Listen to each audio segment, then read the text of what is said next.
অবস্থাতে আসলে তিনি কোনোভাবেই দেশের বাইরে যেতে পারবেন না। তবে এই অবস্থা থেকে যদি একটু উন্নতি হয় তাহলে সেই ক্ষেত্রে তাকে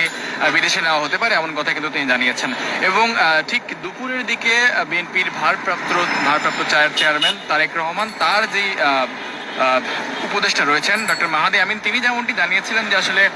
তাকে বিদেশে নেওয়ার বিষয়, অর্থাৎ খালেদা জিয়ার যে অবস্থা সেটি আসলে উন্নতি হয়নি, অবনতি হয়নি, তবে তাকে বিদেশে নেওয়ার ব্যাপারে তার পরিবারের যারা আছেন তারা কিন্তু তাকে লন্ডনে নিয়ে চিকিৎসা দেওয়ার কথা যে বিষয় সেটি কিন্তু জানিয়েছিলেন।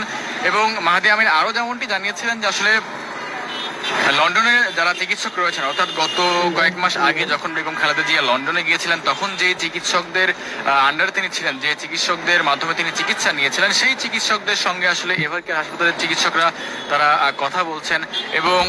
একেবারে যেই সমন্বয়ের কাজ করছেন তিনি কিন্তু তারেক রহমানের যিনি সহধর্মিণী রয়েছেন ডক্টর জোবাইদা রহমান, তিনি আসলে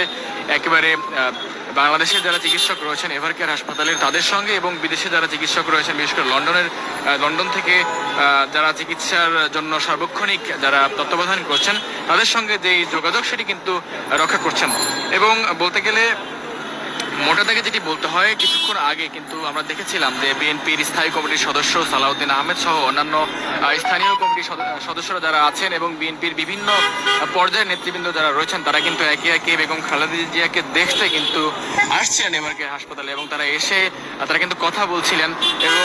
তারা যেমনটি আমাদেরকে জানিয়েছেন যে কিছুক্ষণ আগে কিন্তু এজেডএম জাহিদ হোসেন তিনি যেমনটি জানিয়েছেন তিনি কিন্তু এখানে এভারকেয়ার হাসপাতালে কিন্তু যে মেডিকেল বোর্ড রয়েছে সেই মেডিকেল বোর্ডের সঙ্গে কিন্তু যোগাযোগ রক্ষা করছেন এবং তিনি যেমনটি জানিয়েছেন যে আসলে গত 3 দিন ধরে বিএনপির চেয়ারপারসন খালেদা জিয়ার স্বাস্থ্যের অবস্থা কিন্তু একই রকম রয়েছে এবং তার যে বর্তমান অবস্থা সেই অবস্থার আসলে কোনো ধরনের কোনো উন্নতিও হয়নি, অবনতিও হয়নি, আগের যে অবস্থায় ছিলেন তিনি সেই অবস্থাতেই আছেন। তবে